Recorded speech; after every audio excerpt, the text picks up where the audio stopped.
चिड़िया का पपीते का घर। बच्चों, आज मुझे अनाज लेने जाना है। आने में देर हो सकती है। आप दोनों कोई भी शरारत मत करना और संभल कर रहना। आजकल जंगल में शिकारी चील घूम रहे हैं। ठीक है मम्मी, आप चिंता मत करो, हम घर से बाहर नहीं जाएंगे। रानो चिड़िया घर से निकल जाती है और हरियाली तोती के पास जाती है। हरियाली बहन, मैं अनाज ढूंढने जा रही हूँ।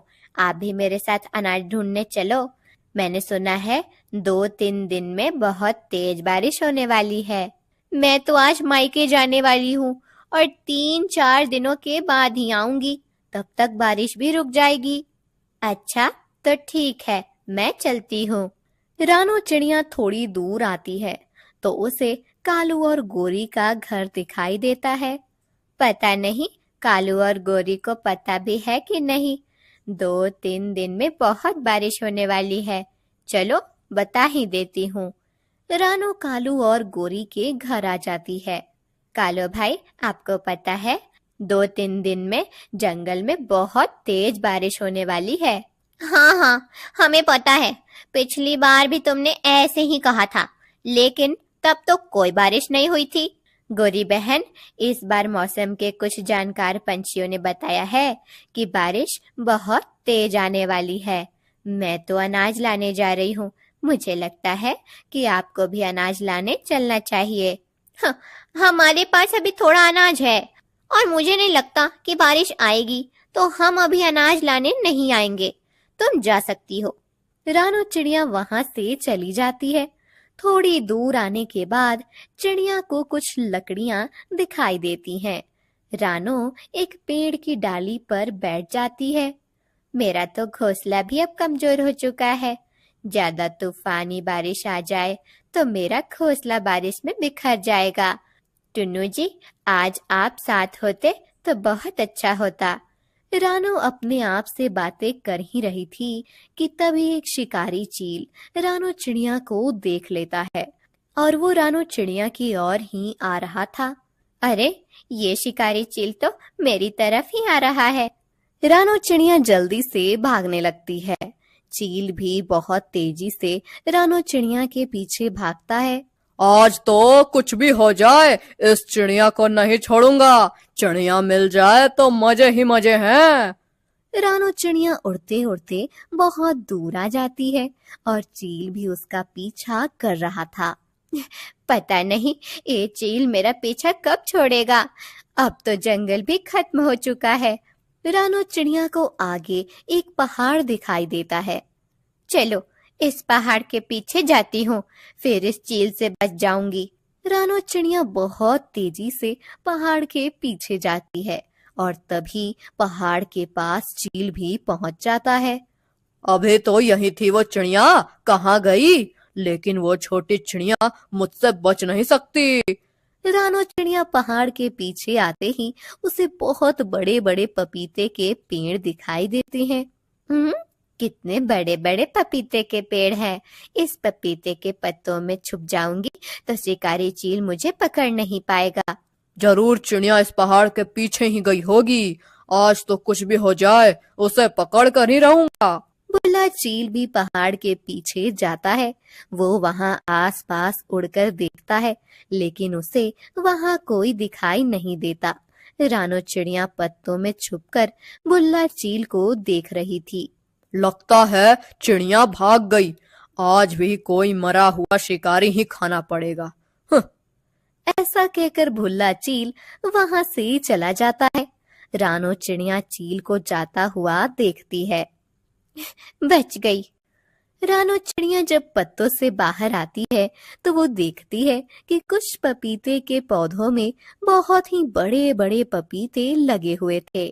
अरे वाह, कितने बड़े बड़े पपीते हैं। रानो चिड़िया जब ऐसा बोल ही रही थी कि तभी वहां पर एक कबूतरी आती है। उसका नाम लूसी कबूतरी था। क्या देख रही हो चिड़िया? मेरा नाम लूसी कबूतरी है और तुम्हारा? मेरा नाम रानो है। मैं देख रही थी कि यहाँ कितने बड़े बड़े पपीते हैं। हाँ हाँ, यहाँ बहुत बड़े बड़े पपीते हैं और इस पपीते के घर में ही मैं रहती हूँ। लेकिन यहाँ तो कोई पपीते का घर नहीं दिखाई दे रहा।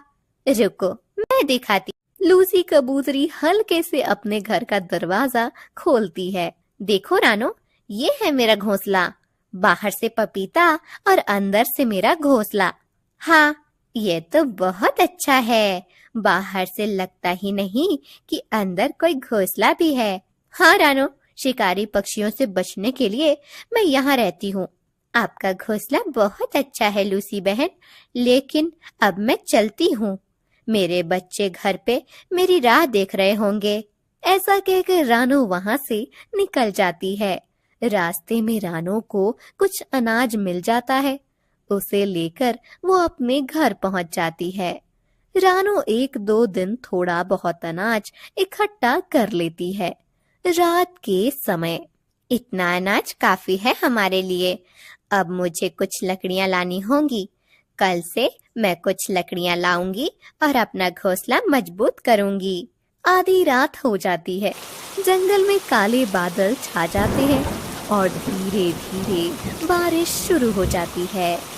कालू जी उठो, उठो कालू जी, बारिश शुरू हो चुकी है और हमारे घोंसले से पानी टपक रहा है।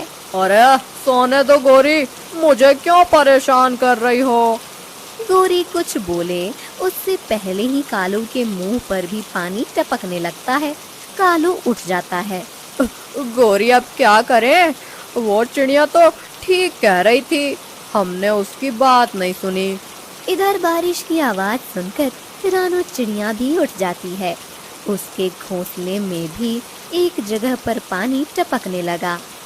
इस जगह पर मैं कुछ पत्ते लगा देती हूँ, फिर अंदर पानी नहीं आएगा। रानो अपनी छत पर कुछ पत्ते लगा देती है तो पानी टपकना बंद हो जाता है। थोड़ी देर बाद बारिश बहुत तेज हो जाती है। सुबह होने वाली थी और अब बारिश के साथ साथ बहुत तेज हवाएं चलने लगीं। कालू और गोरी के घोंसले की छत पूरी तरह से टूट चुकी थी। कालू जी, लगता है अब हमारा घोंसला गिरने वाला है। जल्दी से बाहर चलो। कालू और गोरी घोंसले के बाहर आते हैं। घोंसला टूट जाता है। गोरी, बहुत तेज बारिश है, चलो हम रानो के घर चलते हैं। हाँ हाँ कालू जी, जल्दी चलो। गोरी और कालू रानो के घर पहुंच जाते हैं और देखते ही रानो का घोंसला भी टूट जाता है। रानो, हमारे घोंसले भी टूट चुके हैं, हम तुम्हारे घोंसले में ही आ रहे हैं। हाँ कालू भाई, मेरा घोंसला भी अभी टूट चुका है। तभी वहाँ पर हरियाली तोती भी आ जाती है। रानो, मेरा घोंसला भी पानी में बह गया है, अब हम क्या करें? मुझे लगा मैं मायके से आऊंगी तब तक बारिश आके चली भी जाएगी, लेकिन ये तो उल्टा ही हुआ। चलो हम सब एक बड़े पेड़ की डाली पर बैठते हैं। सभी पक्षी बहुत देर तक एक बड़े से पेड़ पर बैठे रहते हैं, लेकिन बारिश अभी भी बहुत तेज थी। जंगल में चारों तरफ पानी ही पानी हो चुका था। रानो, अब हमें दूसरी जगह पर जाना चाहिए, क्योंकि इस जंगल में तो सब कुछ तहस नहस हो चुका है। लेकिन जाएंगे कहाँ? अनजान जगह पर शिकारी पक्षी भी तो हो सकते हैं। गोरी बहन सही कह रही है। उस दिन मेरे पीछे भी एक शिकारी चील लगा था। रानो चिड़िया चील की बात कर ही रही थी कि तभी उसे पपीते वाले घर की याद आ जाती है। दोस्तों, जब मेरे पीछे शिकारी चील लगा था तो मैं उड़ते उड़ते पहाड़ के उस पार चली गई थी। वहाँ बहुत बड़े बड़े पपीते के पेड़ थे और उन पेड़ों पर बड़े बड़े पपीते लगे हुए थे और एक पपीते में एक कबूतरी रहती थी। उसने पपीते का घोंसला बनाया था। क्या पपीते का घर? मम्मी, हमें भी जाना है उस पपीते के घोंसले में। रानो, क्या ये बात सच है? हाँ हाँ, ये सच है और बाहर से देखने पर पता भी नहीं चलेगा कि यहाँ कोई घोंसला भी है। किसी भी शिकारी पक्षी को पता नहीं चलेगा कि यहाँ पक्षियों के घोंसले हैं। अच्छा, तो रानो, हमें भी उस जगह पर जाना चाहिए। हाँ, शायद आज हमें इसकी जरूरत है। हाँ, तो चलो। थोड़ी देर और बारिश में रुके तो हमारी हालत खराब हो जाएगी। सभी पक्षी रानो चिड़िया के पीछे पीछे उड़ते हैं और थोड़ी देर बाद पपीते के पेड़ों के पास पहुंच जाते हैं। वहां पर बारिश की बूंदें कम बरस रही थी और लूसी कबूतरी अपने घोंसले में बैठकर बारिश का मजा ले रही थी। कितने बड़े बड़े पपीते हैं यहाँ। हाँ गोरी बहन, रुको, मैं लूसी बहन को बाहर बुलाती हूँ। लूसी बहन, बाहर आओ। ये किसकी आवाज है? लूसी कबूतरी बाहर आती है। रानो, तुम यहाँ? क्या हुआ?